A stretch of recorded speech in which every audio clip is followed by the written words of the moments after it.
है। तो अगर आपका बेस वीक रहेगा, वो टॉपिक आपका क्लियर नहीं रहेगा, तो आगे आप हर जगह पे फंसोगे, हर जगह आपको परेशानी आएगी। और मैथ्स मैंने ICR UG 2023 एग्ज़ाम दिया, जिसमें 99.68 परसेंटाइल के साथ all India rank 85 and category rank 30 आई। और मैंने BHU का भी एंट्रेंस दिया हुआ था, जिसमें मेरे 22 रैंक आए और दिल्ली यूनिवर्सिटी में मेरे 53 रैंक आए।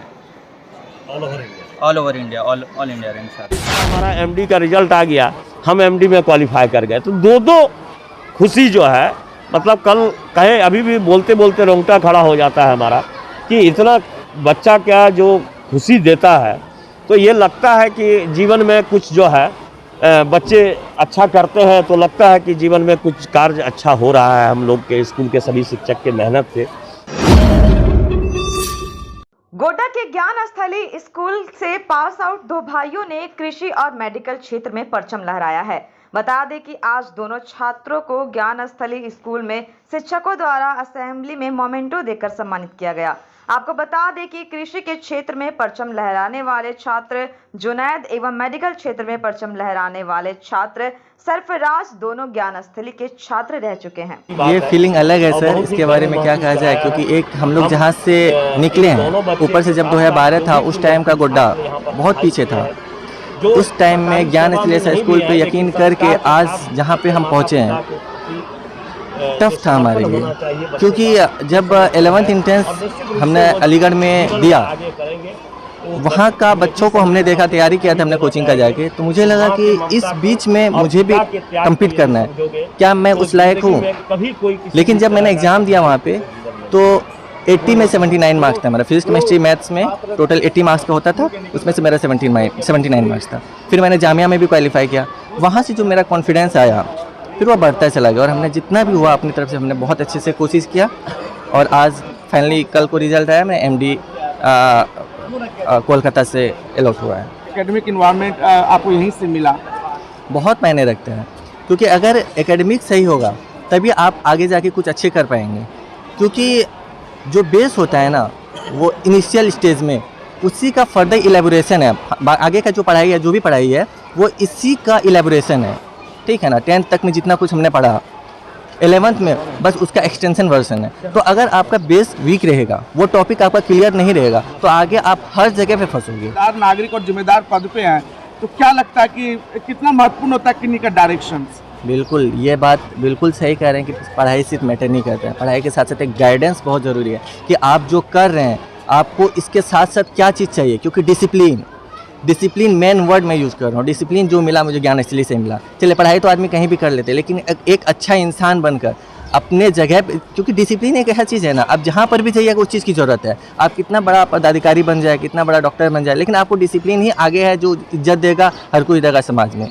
और वो चीज़ ज्ञान स्थली में समीर सर के द्वारा मिला। समीर सर बहुत अच्छे से हम लोगों को गाइड किया स्टार्टिंग से। उस टाइम में इस चीज़ की अहमियत नहीं पता चली, लेकिन बाद में पता चला कि वो बेस्ट चीज़ था, वो मेन चीज़ था। जूनियर के लिए क्या कुछ कहना चाहिए? जूनियर के लिए मेरा यही रहेगा कि आप लोग बहुत अच्छे जगह पे पढ़ रहे हैं, आप लोग यकीन रखें और इस पे बहुत मेहनत करें। तेज़ नाम का कोई चीज़ नहीं होता है, मेहनत होता है मेन चीज़। अगर आप मेहनत कीजिएगा तो आप कोई भी सफलता एकदम हासिल कर सकते हैं, मेरा यही यकीन है। क्योंकि मैं भी यहाँ से जो निकला हूँ, मैं इसी जगह से हूँ, कहीं अदर जगह से नहीं हूँ। कैसा क्या कुछ बताइएगा, कहाँ आपने कम्पीट किया और कितना आपको क्या कुछ रैंक आया, उसको लेकर क्या बताइए? जी, मैंने Indian council of agriculture research UG 2023 का एग्ज़ाम दिया था, जिसमें मेरे all India rank 85 and category rank 30 बने, जिसमें मेरे परसेंटाइल 99.68 आए हैं। जिले वासियों से क्या संदेश रहेगा आपका? कि पढ़ें, मेहनत करें और ऐसे ही नाम आगे बढ़ाएं, जिले का, गोड्डे का और राज्य का भी। इस स्कूल से निकलने से कितना दिन हो गया और आज जब यहाँ पर पहुँचे तो कैसा लग रहा है? मैंने क्लास UKG से यहाँ पढ़ना शुरू किया था और 18 के पास आउट हूँ मैं 2018 से। आज जिस असेंबली में खड़े रहते थे, आज वहाँ पर सम्मानित किया गया, बस कैसा लग रहा है? बहुत ही अच्छा लग रहा है, क्योंकि मैं भी इधर खड़ा हुआ करता था जी, लास्ट में मैं भी खड़ा होता था, आज मैं फ्रंट में हूँ। आपके सक्सेस के पीछे यहाँ के एकेडमिक बैकग्राउंड का कितना योगदान है? बहुत ज़्यादा। यहाँ के क्लासरूम बहुत अच्छे हैं, पढ़ाई वगैरह बहुत प्रॉपर हो रही है, स्पेशली सारे फैकल्टी बहुत ही अच्छे हैं। यह भी पता चल रहा है कि अब आपने BHU और DU में भी आपने क्वालिफाई किया है, तो ICR की पढ़ाई आगे करेंगे या फिर? नहीं, मैंने ICR की आगे पढ़ाई करनी है। अच्छा, इसकी पढ़ाई करने के बाद भविष्य क्या है? इसमें साइंटिस्ट बन सकते हैं। अभी यूजी अंडर ग्रेजुएट 4 साल का है, मैंने करना है। उसके बाद फिर जो JRF का पेपर होता है वो अगर क्रैक करे तो फिर जूनियर साइंटिस्ट, फिर सीनियर साइंटिस्ट। जूनियर्स की कंटिन्यूस हार्डवर्क करे, जो पढ़ाया जा रहा है बहुत सही पढ़ाया जा रहा है, बस इसी में कंटिन्यू करे। जो फील्ड पसंद हो उसको चॉइस करे और आगे बढ़े। मैथ्स है वो मैथ्स से आगे बढ़ सकते हैं, या फिर जो भी फील्ड हो, कॉमर्स हो, आर्ट्स हो और अदर भी, म्यूजिक हो, जिसमें भी आप बढ़ना चाहते हैं आगे बढ़ सकते हैं आराम से, कोई दिक्कत नहीं है। कंटिन्यूस करते रहना उस चीज़ को। एक बार हमारे व्यूवर्स को आपका डिटेल बताएं, अपना नाम बताएं। मेरा नाम जुनैद शम्स, मैंने ICAR UG 2023 एग्ज़ाम दिया जिसमें 99.68 परसेंटाइल के साथ all India rank 85 and category rank 30 आई। और मैंने BHU का भी एंट्रेंस दिया हुआ था जिसमें मेरे 22 रैंक आए और दिल्ली यूनिवर्सिटी में मेरे 53 रैंक आए। All over India all India rank सारे। कम नहीं, और आप एक माली हैं, जब फूल इतना ज़्यादा खुशबू देने लगता है, सफलता मिलती है, कितना महसूस होता, परिश्रम का फल कैसा महसूस होता? नहीं, ये बहुत ही गर्व की बात है।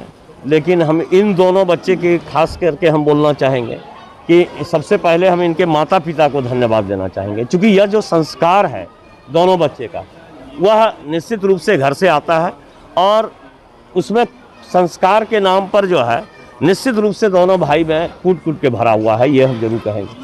आज 13 साल 14 साल हो गया है निकले हुए, किसी का 8 साल दोनों बच्चे का हो गया है, UKG से पढ़ाई किया था और आज जो है इस मुकाम पर पहुंचा है। उसके बाद भी इस विद्यालय को नहीं भूला है। सरफराज तो बराबर आता है, यदि कोई डॉक्टरी क्षेत्र में कोई बीमार पड़ता है तो तुरंत फ़ोन भी कर देते हैं। पत्रकामा में पदस्थापित भी है मेडिकल अफसर के रूप में। और आज एग्रीकल्चर में वो 4 दिन पहले 5 दिन पहले रिजल्ट आया। आज संजोग से बोला था कि मंगलवार को हम आएंगे सर जुनैद को लेकर असेंबली में। तो ये, और उसके बाद क्या हुआ कि कल जो है वो फिर फ़ोन करता है हमको कि सर हमारा MD का रिजल्ट आ गया, हम MD में क्वालिफाई कर गए। तो दो खुशी जो है, मतलब कल कहे अभी भी बोलते बोलते रोंगटा खड़ा हो जाता है हमारा कि इतना बच्चा क्या जो खुशी देता है।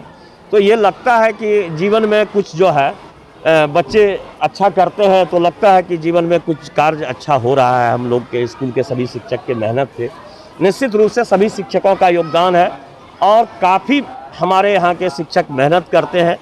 और निश्चित रूप से आप यदि बच्चे को, ये लोग को इंटरव्यू लिए होंगे तो ये जो लोग जरूर बताएगा कि अनुशासन पर हमारा विशेष फोकस रहता है कि किताब के पन्ना पर ही सिमट कर न रह जाए, कि अनुशासन ही देश को महान बनाता है। यदि बच्चे में वह अनुशासन यदि आता है तो निश्चित रूप से वह आगे अच्छा काम को परिणाम देता है और अपने माता पिता, समाज, शिक्षक का सर उठाने का काम करता है। ये बहुत ही हम लोग के लिए गर्व का बात है, बहुत ही खुशी का बात है कि यहाँ का पूर्ववर्ती छात्र आज जो है विभिन्न क्षेत्रों में, कल कार्तिक मरिक का भी फेसबुक पर देखे, उसके बाद वो जो है IBM जैसे कंपनी में जो है ज्वाइन कर रहा है। तो इस तरह का पूर्ववर्ती छात्रों को जब देखते हैं, वो कलकत्ता में, वो आज नहीं आ पाया क्योंकि वो कलकत्ता में है अभी, तो ये एक खुशी की बात होती है हम लोग के लिए।